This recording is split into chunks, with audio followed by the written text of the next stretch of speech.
ငရဲကြီးရှစ်ထပ်သိန်းစုံငရဲရဲ့ဆင်းရဲမှုဒီသိန်းစုံငရဲကိုကြားရောက်လာတဲ့ငရဲသားတွေကို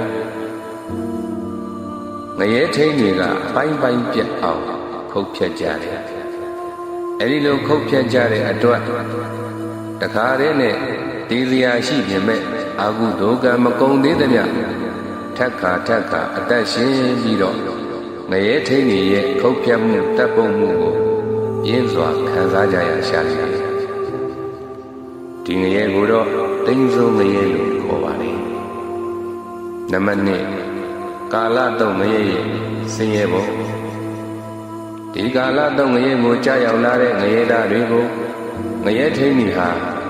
တားကောင်ကိုခွေးတွေလိုက်လို့အတင်းလိုက်ကြတယ်အဲဒီလိုအတင်းလိုက်ပြီးတော့မောဟိုက်သွားတဲ့အခါမှာတက်တုံးကြီးကိုသိရဓမ္မတွေကခုတ်ယူကြတယ်လို့ပဲကြာနနမြင်းကြိုးချပြီးတော့ပလက်တစ်မျိုးမှောက်လျက်တစ်မျိုးဝဲရတစ်မျိုးရှေ့နောက်တစ်မျိုးအမျိုးမျိုးခုတ်ယူကြတော့တာပဲအာဟုဒုက္ခမကုံသေးသမျှလွတ်ခွင့်မရဘဲနဲ့တည်လဲမတည်နိုင်ကြဘဲနဲ့ခံစားနေရတဲ့ငရဲကိုတော့ကာလတုံငရဲခေါ်ပါတယ်နံပါတ်3ငရဲကတံဃာတငရဲအောက်မြေပြင်မှာမီလီယံတွေထားပြီးတော့အတုကိုးယူသနာရှိတဲ့တံမြေပြင်ကြီးရှိတယ်အဲ့ဒီတံဃာရငရဲကိုကြားရောက်တဲ့ငရဲသားတွေကိုတံမြေပြင်မှာပဲထမ်းပင်ငုတ်ကလေးတွေကိုစိုက်ထားသလို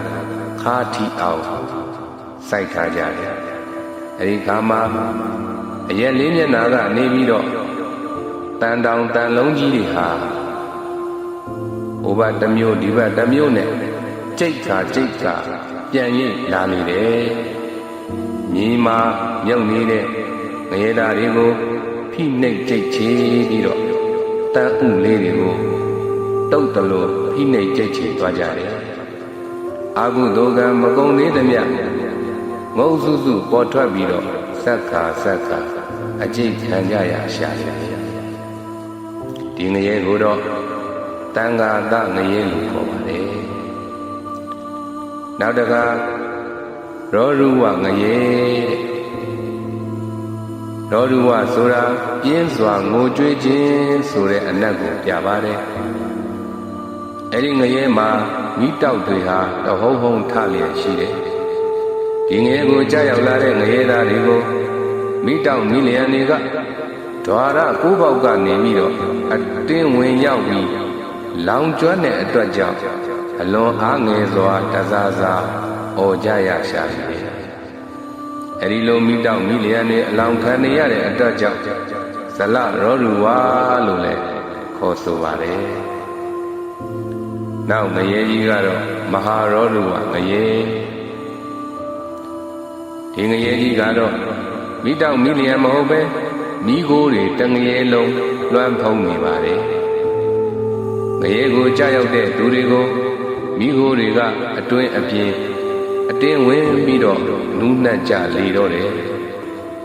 ငရဲလူငရဲသားတွေကဘာမှမတတ်နိုင်ပဲနဲ့တဏှာဇပွဲအားငယ်စွာအော်နေကြရရှာလီတော့တယ်အဲ့ဒီငရဲကိုတော့ဒုမရောဒုဝငရဲလို့လည်းခေါ်ပါလေ